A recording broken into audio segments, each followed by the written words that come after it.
Excellent. Okay, so welcome to this Max Out Lync crazy experience. We're joining from all sorts of places, and I've got a former colleague and friend with me, Andrew Morpeth, who's joining from New Zealand. We've got a number of people who I've connected with over LinkedIn and Twitter and the like, and it's good to have you all here. My name's Daryl Webster. I work for Olympic Software in New Zealand. We're gold partners in the dynamic space. We're a software shop, and we have a small team that's looking after Office 365. I'm a Office 365 MVP, and yeah, it's good to be running this meeting. There you go, there's the mic experience. Who's that? Let's see if we can mute all attendees. There we go. Sorry, so I've muted you all, but you can come back off mute when you need to have a chat, or when we start up that session. We'll get a bit more of that, I'm sure, as people join in. Hello from Edinburgh. Hello, Heather. Right, so yeah, we've got a bit of a goal here to achieve in the meeting. But just a bit of background. I forget whether I put this in the blog, but the idea behind it, I follow a number of the different develops within Office 365 and within Lync and Lync Online, and there was a release of what was it, the persistent chat.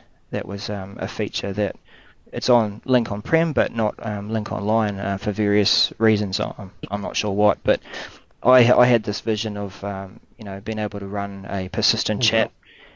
Hi there, Josh.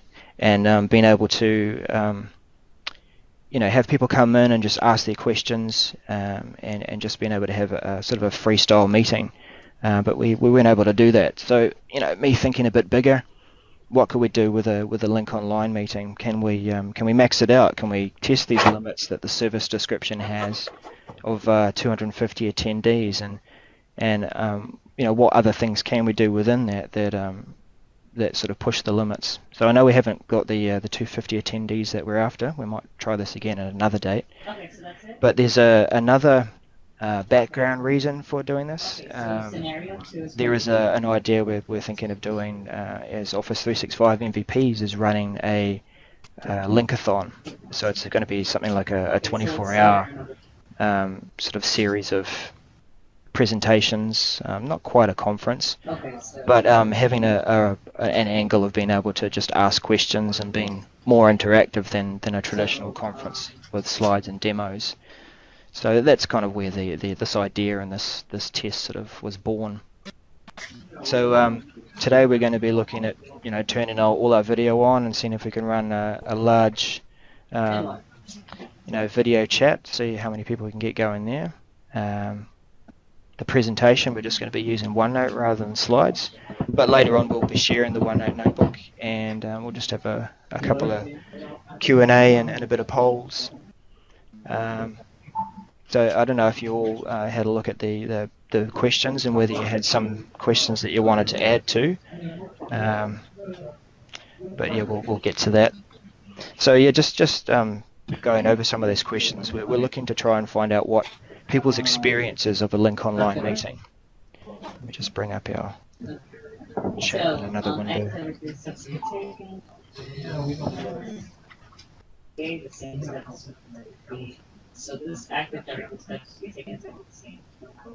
go, I'll just put this over the side there so I can see your... There we go. Oh, good, okay, so we've got some people just in the IM chat saying that they're keen to be involved perhaps in that Linkathon, so that's great. And any people here feeling free to be able to answer questions within this meeting. That's the whole idea, is that you're all presenters, you're all people who can ask and answer questions within about Lync and Lync Online. So anyway, back to the questions. So we're looking at trying to see and push the boundaries about let's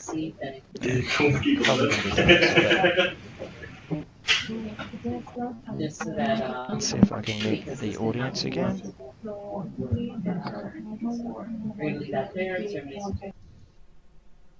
Awesome.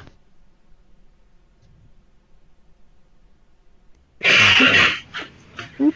Okay, so yep, being all presenters, we're all have the mic off, so that's actually a valid point about the experience of a Link Online meeting. That let's see if we can mute Josh. Josh, if you could mute yourself, that'd be cool. The experience, of course, you've got lots of people coming in with their microphones unmuted. You've got people joining in from phones and various feedback loops and things like that. So that's a valid point about a large meeting, and it's only going to get bigger if you've got 250 attendees. We've got one part of the meeting we're going to be looking at just turning on how many videos sessions we can get going, how many presenters we can have in the meeting. This wasn't really by design, but you're actually all entering as presenters, so that's going to investigate the possibility of how many presenters we can have. We'll share a OneNote notebook within a large meeting and see what kind of chaos we can create in there. So that's an alternative to the whiteboard. We'll be running or talking about how effective a Q&A session is within a large meeting. We've all experienced it, but maybe people have got some tips about what we can do to improve that or best practice.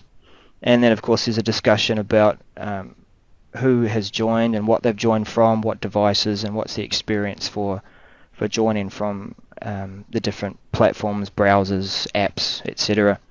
So it's really just trying to, a bit of a health check and a temperature gauge of, we hear about what the service description says about Link Online and what it can do, but really what can it do and then what's that experience. And so just to sort of start off as a first slide/page, do you remember this? I don't know if there was any people on the call here who have managed to come in from Link Conference or whether they attended last year's Link Conference in some way, but one of the big announcements, of course, was being able to join meetings from different devices. So we saw this blog post and a demonstration from different devices. And we've got Android, iPhone, Windows Phone. We've got an Android tablet in there.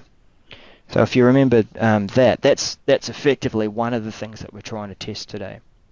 And we'll have a bit of a talk about that. I know that Josh Borges has tried to join from a couple of different devices. So let's go to that. How have you joined? So this is a chance where you can take yourself off mute and we can talk with a few people about that experience. I've just listed a few people that did contact me via Twitter or LinkedIn and said that they'd be happy to talk about their experience from the different devices that they're joining from. We've got Josh Borges, Andrew, if he's still willing, Tavi, I'm not sure if he's made it to the meeting, and Anand. But if there is anyone else who's not camera shy or microphone shy and is happy to share, I think you switched off I am in the meeting, so really? Nobody can write. Yeah. Oh. That is unusual. Somebody did, because they said a presenter switched off I am. Okay, I will check on that.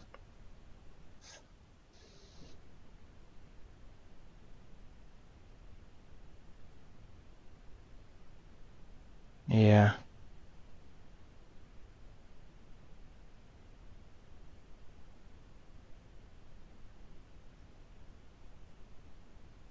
So this is perhaps one of the experiences. I'll tell you what I'm experiencing here. In good old Windows fashion, perhaps I'm getting the old not responding link as I'm trying to click on the.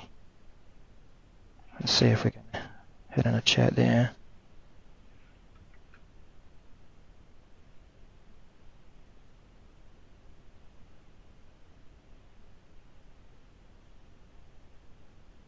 Interesting. Oh, I'm sorry about that, people. We'll try and get the chat going shortly. But if you're able to participate, oh, there we go.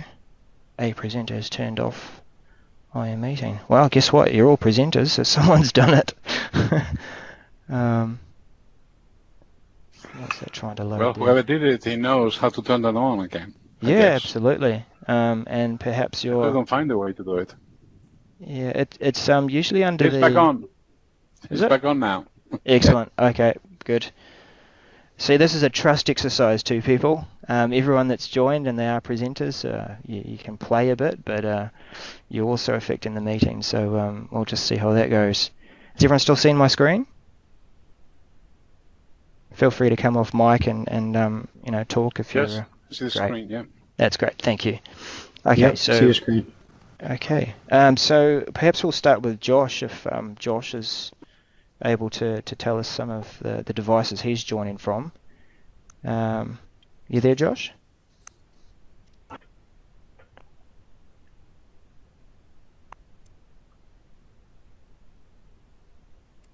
We could come back to Josh. Is Andrew available?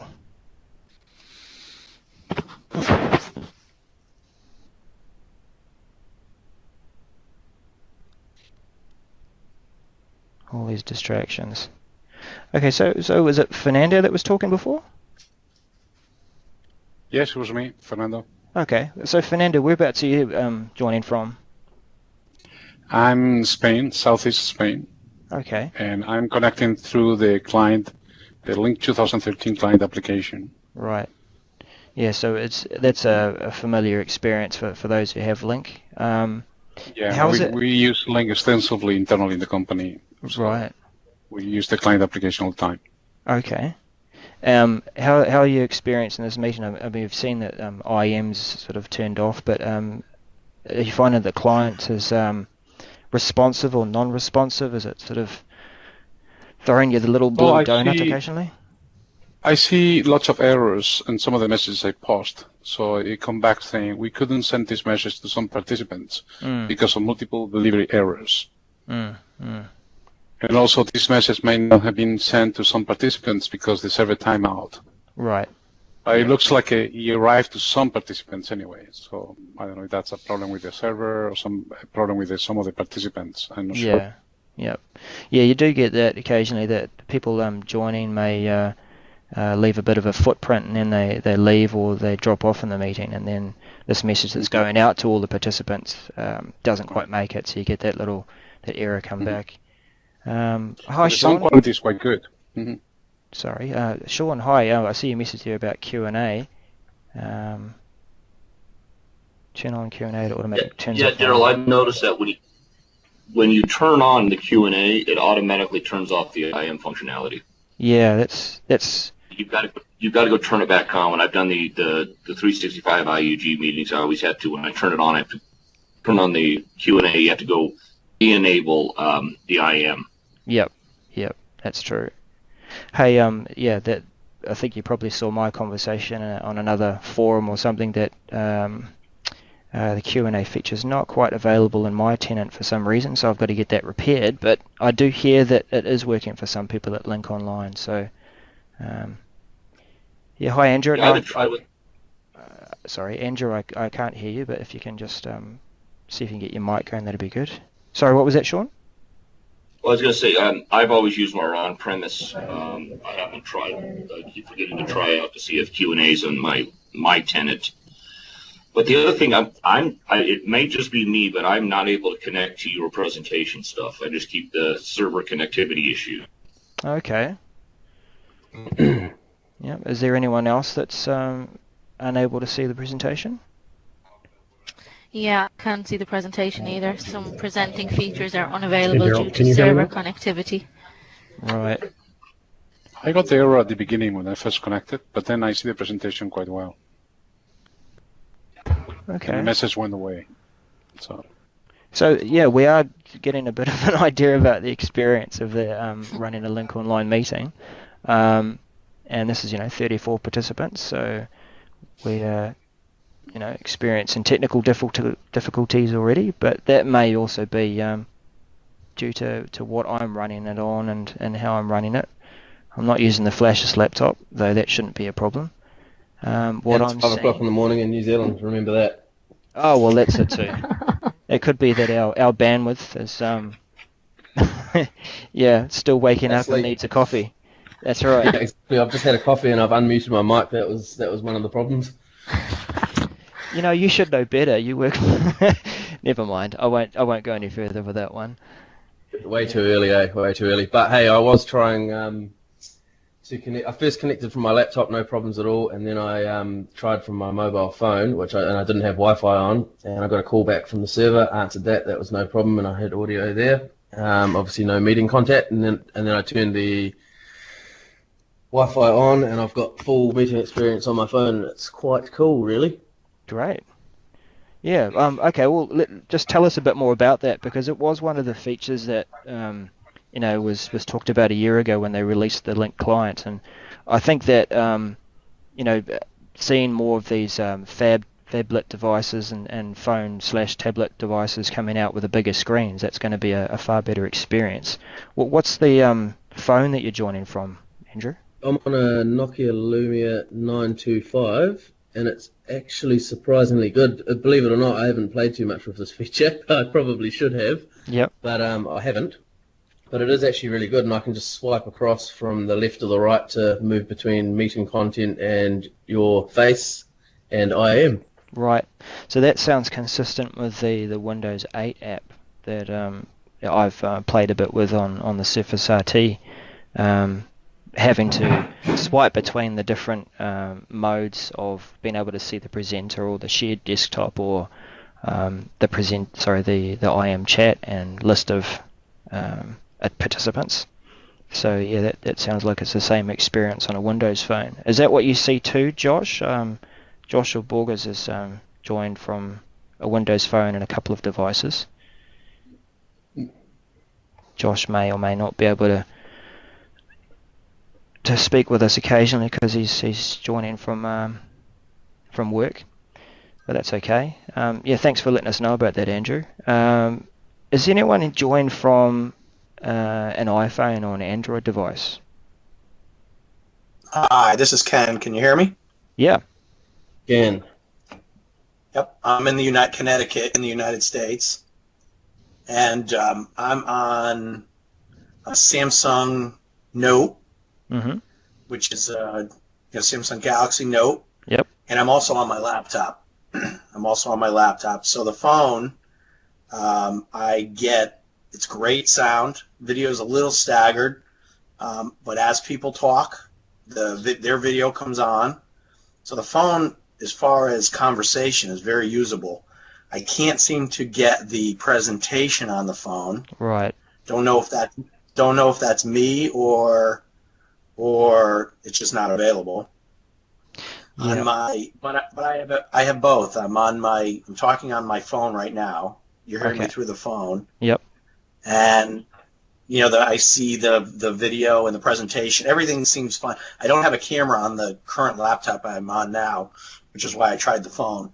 But it's very, very usable as far as audio and video.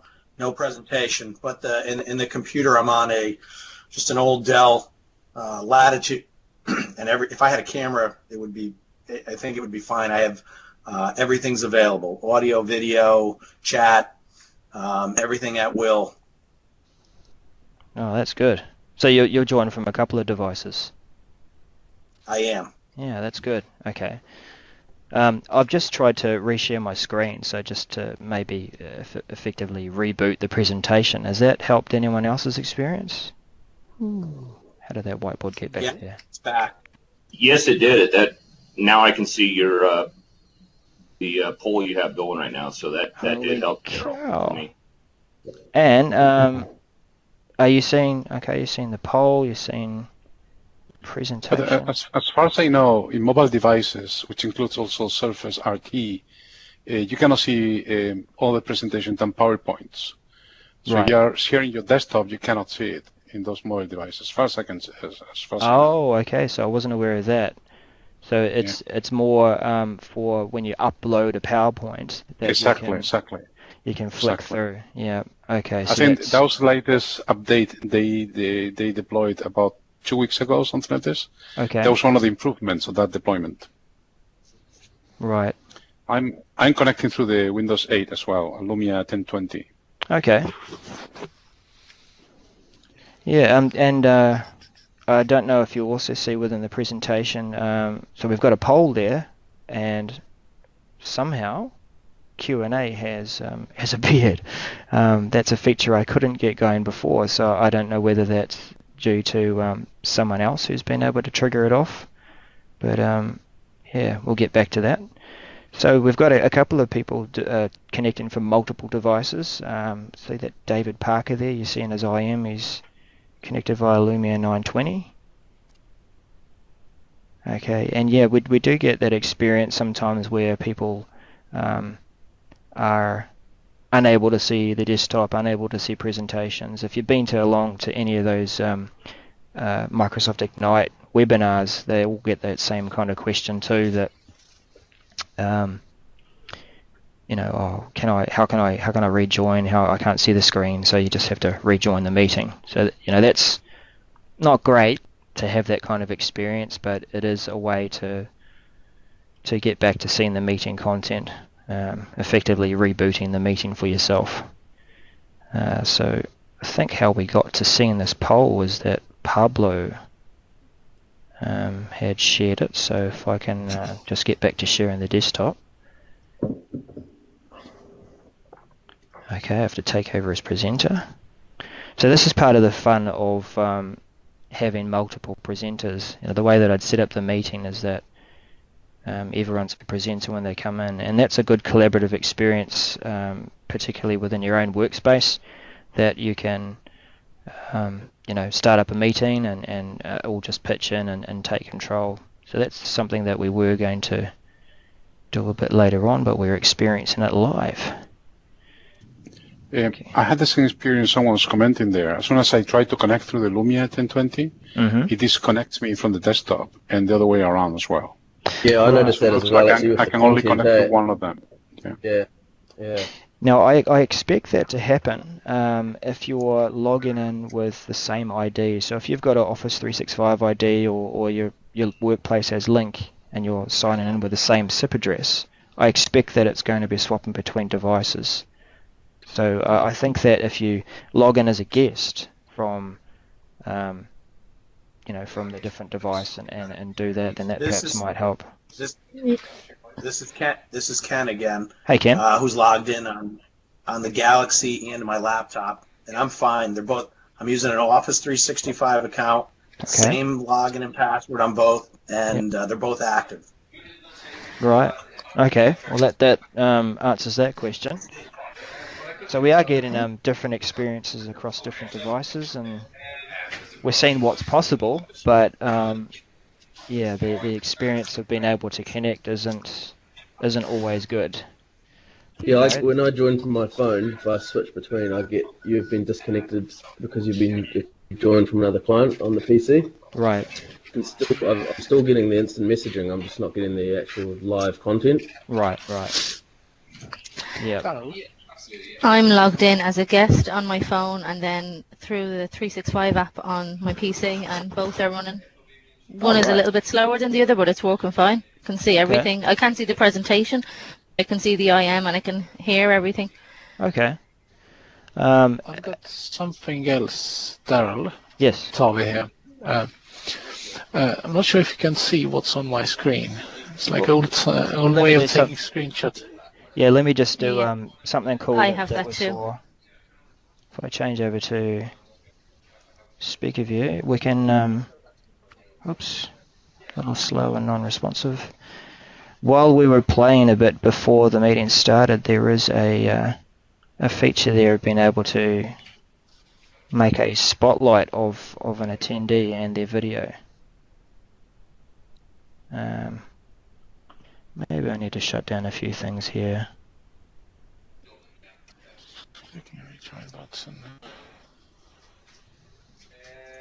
Shut down hungry old Outlook.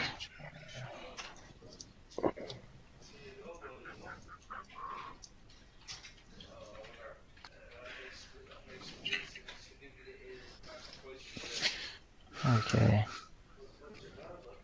Yeah, sorry Tavi, I was going to try and spotlight or make your camera bigger so everyone could see that? Can I not present? Yeah, perhaps you could take over as presenter if you want to, and then try and hold that as your camera. What? Yes, what can I present? Can't really present it.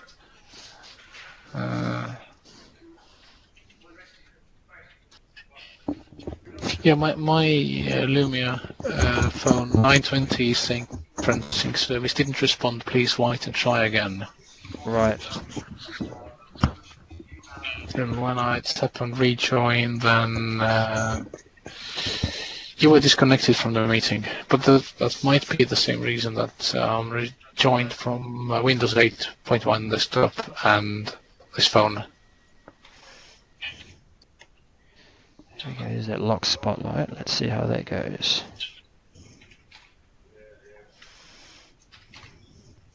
And if we make speaker view. Okay. Swipe to dismiss. Okay. That's way to take screenshots. Yeah. Yeah. That's right, screenshot. Here you go. Exactly. Okay. So when I changed that to making a spotlight, did everyone see how I did that? No. Okay, if we go back to right click and say unlock spotlight video. Let me go back to the gallery view. So if you're seeing people's video and along the top someone begins to speak and they become the or it switches to the active speaker, you can right click on an image and make that image the spotlight. So that effectively for all the attendees it will make that video up the forefront and make sure that it's larger and easier to see. I'm seeing like an interesting effect here too though. It's almost like the whiteboard is still sitting in the background in this big white space, so not sure how that's occurring, but never mind.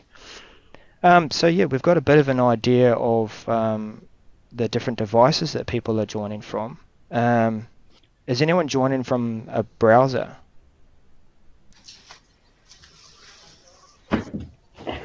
So I've done a blog a bit about the join from browser experience. I use IE. I haven't really tried Mozilla or anything, but is there anyone joined here from any of the other browsers, Chrome or Firefox or Safari?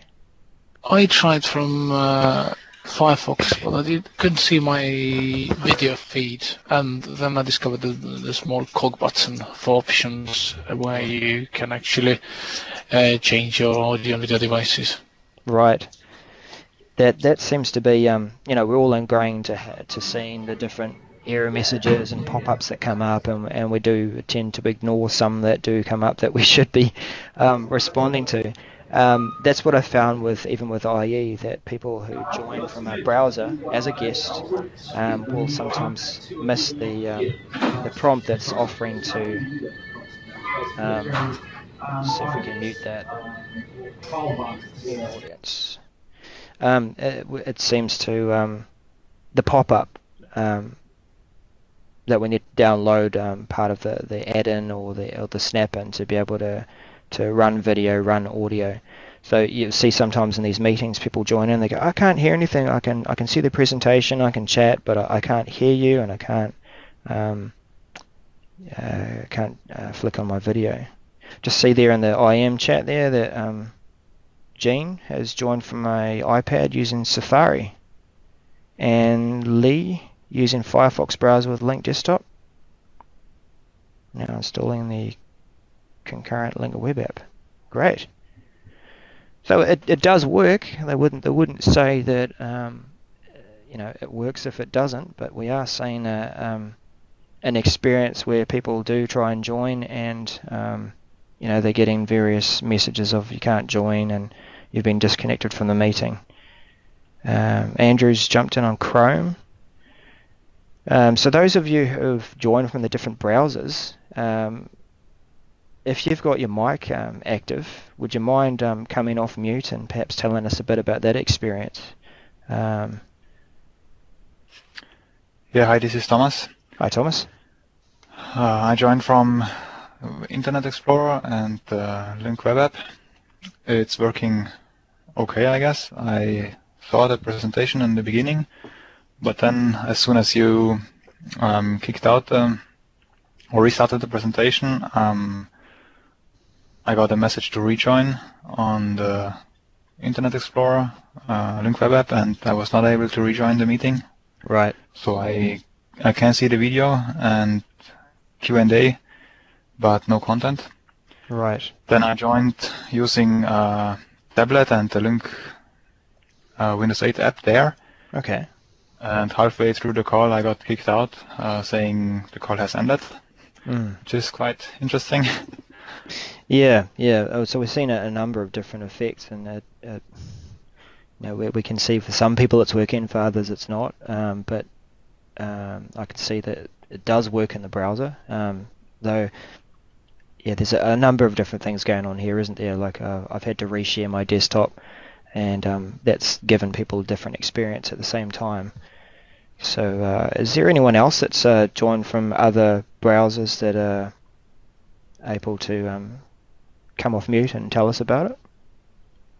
Perhaps Louise, you said you've joined via Chrome, via the web app? The useful part of it is that Hi. Hi, Louise. Sorry, can you hear me? Yes. Hiya. Yeah, I've joined through the web app. I actually use Lync 2010, and I'm just moving on to Lync 2013 internally. But this is the first time I've actually joined via a web app, because obviously 365, and it's not too bad. The audio is pretty good. I am getting a bit of audio quality here there from not so much from you actually. Yours is pretty good, but a lot of the other guys when they start talking. But I can access the presentation. Access Q&A, pretty good. Great. I hate to say it as well. You hate to say it. Why do you hate to say it, Louise? Well, Tavi's smiling, so Tavi knows why I hate to say it. Okay. Tavi's joining from the same office? No, he's invited me along today because I'm interested in how 365 compares with other options. Right. And it's pretty good. Yeah, it's not too bad. This is an honest meeting. We are getting some honest feedback and seeing how things are responding. So that's what it's all about, isn't it? Trying to push the boundaries and see what things can do. And like I said earlier at the start of the meeting, there is another reason for checking this out. We want to perhaps run a linkathon for Office 365, where we basically run a 24-hour meeting out of one link meeting, and just keep it running open and get the speakers coming in and participating and getting some interaction going on and people asking questions. So we'll see how that works when we set it up. Andrew, interestedly, when I leave the conference on my phone. Yes, hello. One interesting thing of note, when you sent out of the meeting invite which you put on the page, as that one was just a calendar invite, it wasn't link invite, then what I can't do on my Nexus 5 with Lync 2013 client installed is join from there. So that's quite interesting. There's another. Can you maximize my video? Can I? Yeah, show we'll my have a go at that. Sure. It's interesting. Hang on, just before I do that, I saw a message there that one of our presenters, which is pretty much everyone, blocked the people from being able to share their video. Just see if we can turn that back on. Here's our presenting. You're unblocked. There we go. Okay. So if we, for those who can see my screen as I'm sharing it, I'm right-clicking on Tavi's image in the gallery view, and I'm choosing to lock the video spotlight, and that changes it out to Tavi. Right. So, it's my phone. Down a bit. Oh, Content view. Let's see if we time. can. No, Imagine that's going from London to New Zealand. Speaker view. Right. Okay. Should I turn this way? So you mentioned about the invite or the calendar invite that I sent. So I know that it wasn't. Does it have the link to the meeting within the content of the calendar invite? When you look at the M Drive Houston at trying to review, that's got a blue bar next to it, because I sent this one out as a link meeting to a couple of my colleagues. Right. And when I click on here or tap on here, I can join from here. Now, when it's sent out as just calendar invite, this is what you're seeing. Yeah. It's got all the information, and when I tap on what is it? Join link, join meeting notebook, join link meeting.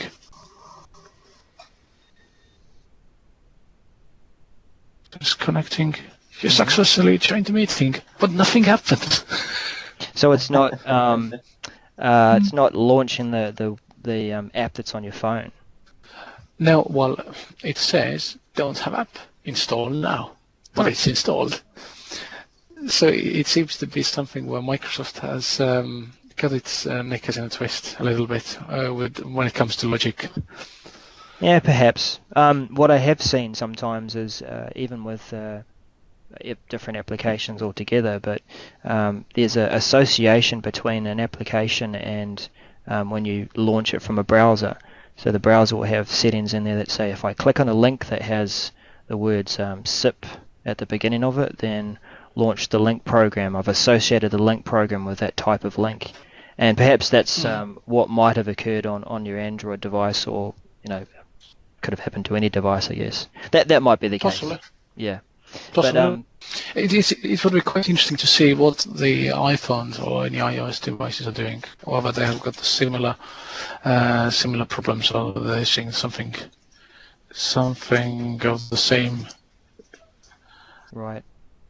Yeah. So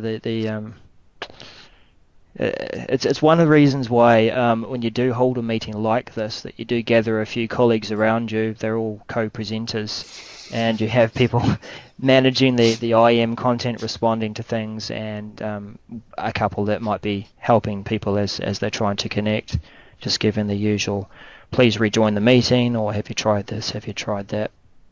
We do get that kind of banter and feedback going on within Ignite meetings anyway, because everyone's trying to help each other out to hear about the content. So yeah. So I just flip back over to the gallery view. Yeah, we better race through a bit more of this content, but this has been some really good feedback about the different devices, browsers, and the experience of joining the meeting. Let's go to video on. I don't know if many of you have still having problems seeing my desktop. Some of you may, but I've flicked over to another slide, and I can't see anything other than participating in sharing session. No, sorry, participate in the sharing session by clicking on rejoin button. When I click on rejoin, I get a notification that the Darren Webster is presenting. Right. But I can't really see. I'm going to reshare my desktop again. Anything. It flicks between Q&A and content stage. But content stage. You're presenting the second monitor. So I've reshared my desktop again. We'll see if that's helped. That might take a few seconds to come up with the presentation, the content. And while I'm doing that, I'll just also paste in the IM.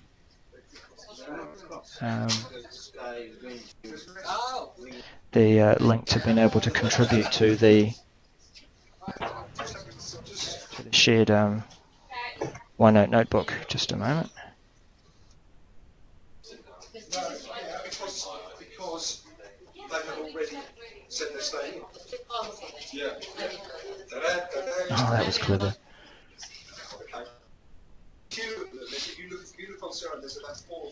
Not only did it send the message, but it also opened it. Okay. So if you want to be able to contribute to the notebook and add some of your comments about the experience from different browsers and apps and the like, you should be able to load this link that I've pasted in. That takes you through to a shared OneNote notebook where you're a guest contributor. Please try and refrain from deleting the content. Again, it's a trust exercise. I'm letting you access it, but yeah, just use that to flick through the different tabs and perhaps add your comments. Right, so we'll just minimize that. Get back over to, yeah, and I do get some feedback from some people that the desktop is visible. So yeah, we have had video running for some people through this meeting. I know we haven't got through to the 250 people that we wanted to try and get to, but that's fine. Let's see if we can just everyone turn on their video if they feel that they're in a photogenic mood. We've got Thomas. I'm not, but I've got it on anyway. Oh, good on you, mate. Yep. I think we're all professional, so we can be accepting of our morning views or afternoon stubble, or someone hasn't fixed their hair. We've got Thomas. I see you're at the office, Daryl. That's pretty early start, isn't it? Oh, yeah, tell me about it. I was up at 3:30 in the morning, all excited and thinking about more ideas to do with this meeting. I planned to get up at 4 o'clock and then come in and make sure everything was still set up. And yeah, here we are. Very good. I'm still sitting in the darkness of my lounge / kitchen. Right. Oh, that's fine. Another choice for me coming into the office with 4 kids and me getting a bit rowdy on a webinar downstairs. I didn't really want to wake them up early and have them all grumpy. Yeah. Or running around. Yeah, that's right. Okay, so we've got a number of people that are camera shy, so perhaps that was a ambitious attempt at trying to get everyone all on with video. I see that Nicole, she said she's not able to join because she doesn't have a webcam, but that's okay. How are we doing for attendees? I know some people have dropped off for their various reasons. That's all right. Okay, but we've seen throughout the meeting already the experience of being able to see video changing back and forth, and it changes to active speaker. We don't have the full 27 number of people that might have their video turned on, but that's okay. I haven't used Google Hangouts much, but what's the experience of having multiple people in a meeting there? Does anyone has anyone had an experience with Google Hangouts and can tell us about that? Ask Louise. It's kind of on a par from what I've seen here. That helps. We can hear you there, Louise. Are you able to tell us? Yeah, sorry, can you hear me? Yep, we can hear you. Can you hear me now? Yep. Yeah, apparently I can't use the mute button. It's kind of on a par with what you're seeing now. It's quite small, like Lync is, so and it's just as limited. But it is SVC, I think. So right. Someone's having fun with playing with a presenter view and blocking people from sending video again, but that's all right. So Google Hangouts. How many attendees can you have within a video meeting? I'm actually not all that sure. We only did a bit of a limited test because we sell something that's a direct sell against, so but uses the same technology. So I haven't done too much. I was just looking at it as a bit of a quick check, basically. Sorry. One of our clients here at Olympic Software is Progressive Enterprises. They're Food Town, Woolworths, Countdown, across New Zealand and Australia. They've made a big move to go to Google Apps, and they use Hangouts all the time. We being a Microsoft shop, and they being a large client, we've been forced to sort of encompass a bit of that Google Apps experience and participate in some of their Hangouts. But it's good to have a talk and compare the experiences and see what it is like across the two products that we're experiencing. It is a similar experience, but what I understand is the Hangout, there is a limitation on the number of people that can be in the video call and being able to video chat. So that's partly why I was interested in trying to run that today, see how many people we can get to turn on video and see what that experience is like of switching between the different people. So thanks for your feedback there, Louise. That's great. So we might just skip over that part now that we've tried to coax people to participate in the video. That's no problem. I'll just have a quick check on the shared notebook, because has anyone opened that up and have they been adding bits and pieces to it? Okay, so you've got Mark there. Cool. For those who do know me, they know that I'm very keen on OneNote and its abilities to run a collaborative experience within meetings. I was really happy to see that in two of the Microsoft products, SharePoint and Lync, that OneNote began to get a bit more attention. So it's been this application that's been part of Office since 2003, I think, when I first saw it and started playing with it. And it's been a tool that I've been using for quite some time. But within Lync, you're able to share those meeting notes. If I can just bring that back up. Where are we? There we are. So as a presenter, I'm able to add OneNote. So if I'm just going through a bit slower so that everyone can see it in case the screen's refreshing. We've gone to the presentable content, and I can share notes or I can add my own notes. So if I choose the shared note view, there's something important about that. What it's going to do is it will ask me to choose a notebook that I want to put my meeting notes in. And the crucial part here is that the notebook that you're sharing has to be in a place where all your meeting attendees can get to. The place that I've put my meeting notebook, if I still have it here, I have my own Office 365 tenant for playing around, and I'd created this public site. Around June last year, I started to put together some getting started content so that people could quickly find out how to set up their desktop. And so I'd created this public page, and SharePoint allows you to in this case embed a document library. And so I've put my content in a document library for being able to share publicly, and I've doing that, been able to, where have we got here? I've got my libraries, go to public resources, and SharePoint allows me to send out two types of links, a guest viewers link and a guest contributors link. So as I go to the share,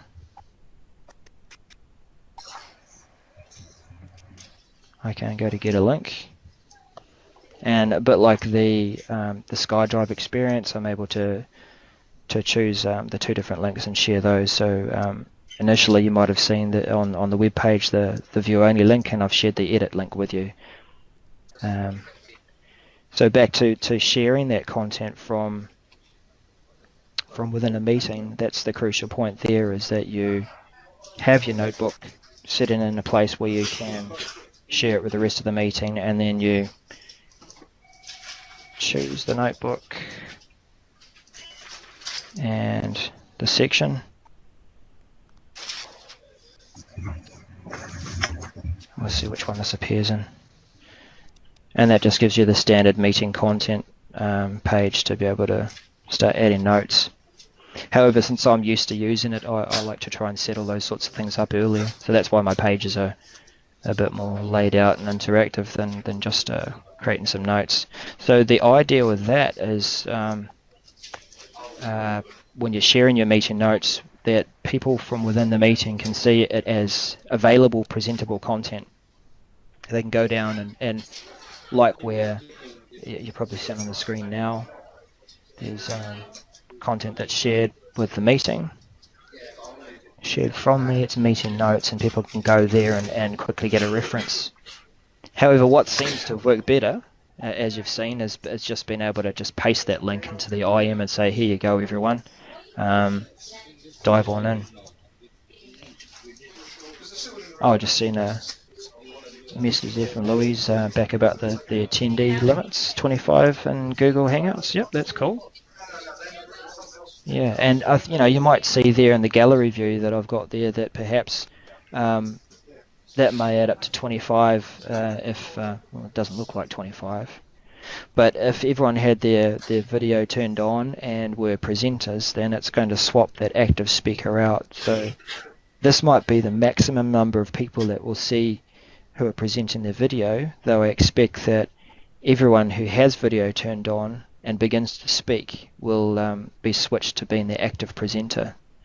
So that's something I wanted to test out today, was to see if we had up to 250 people join, whether we could see that active speaker switching back and forth. So we'll see how that pans out, perhaps in another attempt. Oh, yep, okay, no problem. Thanks for coming, Thomas. I'll race on through some of my other content, but yeah, thanks for coming along, and we'll let people know about the Linkathon and publish this video once I tie it up. So thanks again, Thomas. See you again. Yeah, great. Thank you, Daryl. Have a nice meeting, and thanks for sharing the OneNote. I make sure to write up my experience there. Great.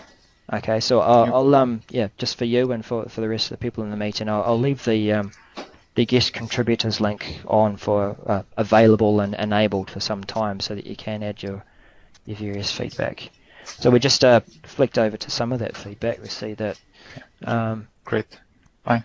See you, Thomas. So as we switch back over, you can see that it's not real-time update.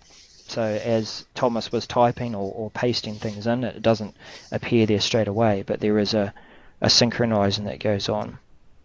So that's perhaps an area where you might choose to use the whiteboard, you might choose to use OneNote. I'd probably choose OneNote because you can then interact with it a bit more and have a better copy of those notes that are searchable later on.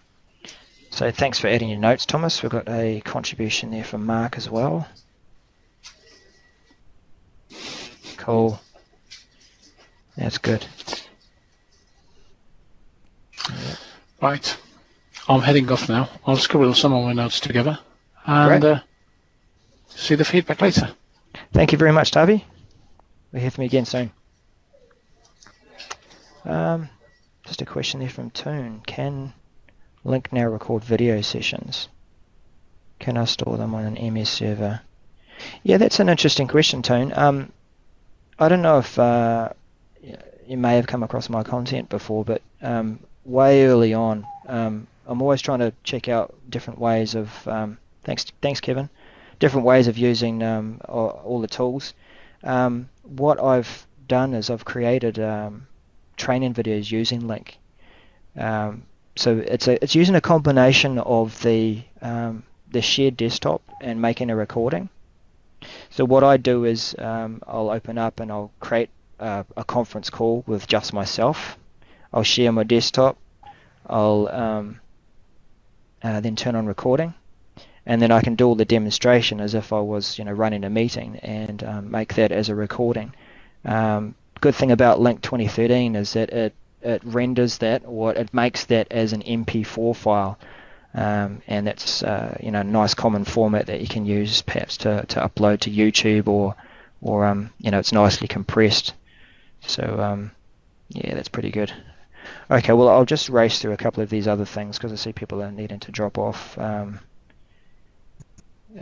We've seen really on the fly how Q&A is run within a meeting. We didn't do anything special with that today. I had hoped to try and get the Q&A feature working properly within my tenant.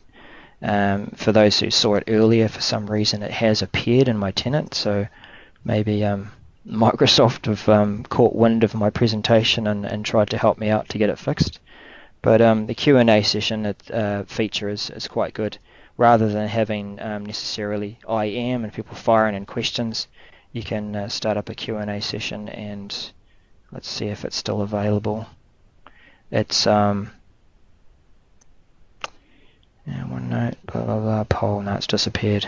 I think it was there because someone else has the ability to start up Q&A. For some reason it allowed it in. But the idea is that you can capture all those questions without necessarily filling up the IM. And if you've attended any of these large presentations where you're capturing all these questions and people have to ask them all over again at the end of the meeting, that it does become a bit of craziness because the questions are all over the place and people are trying to quickly get all these questions in the last 5 minutes of a presentation. So if you use the Q&A feature, then you're able to have that off to the side. You might have a couple of other colleagues that are monitoring the questions within the meeting, and they're able to put the answers in there, and you can capture them as a separate file to be able to review later. So that's a good feature that I hope to get going in my tenant again.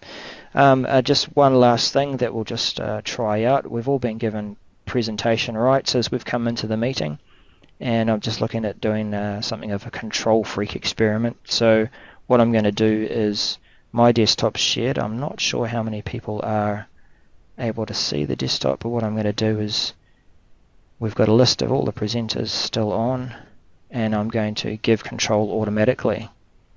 So the idea of that is that anyone who's a presenter should be able to move my mouse. So if someone wants to try and do that,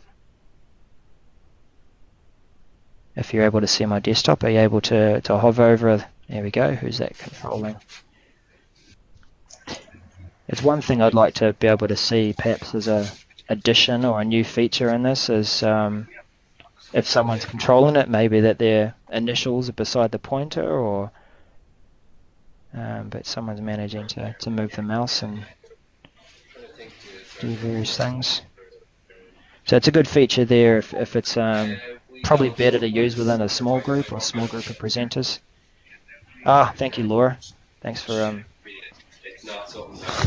participating in my control freak experiment. Yeah, so you get the idea that if it's a small group of presenters, then you can just share and being able to automatically take control rather than doing it. How did you take control of the mouse? What we have up here, Toon, is there we go. Let's pin that there. We've got a button up here, Toon, which I can give control. Now I'm currently the presenter. I've got my content in the forefront, and I've ticked the box to say give control automatically. And that means that any presenter can take control. And I think what we saw there when I put that status bar back in was the presenter or the person who had taken control of the mouse was displayed up here by currently presenting. Okay, so no, we've gone a bit over time, and we've had people drop off. Perhaps some people have dropped off to sleep because it's late in their country. But thank you all for coming in and being part of it. I'm sorry that we didn't quite get to the numbers that we did, but I'll let you know via the usual channels if we try and do this again and see if we can get up to 250 and really push the boundaries. Could be adventurous. I think after some of the trouble we experienced today, it might be difficult, but yeah, no problems. So yeah, thanks all for coming, and we'll be in touch. See you later. Thanks, Daryl. Cheers, Daryl. Thank you. Thank you. Thank Really you. fantastic. Thank you.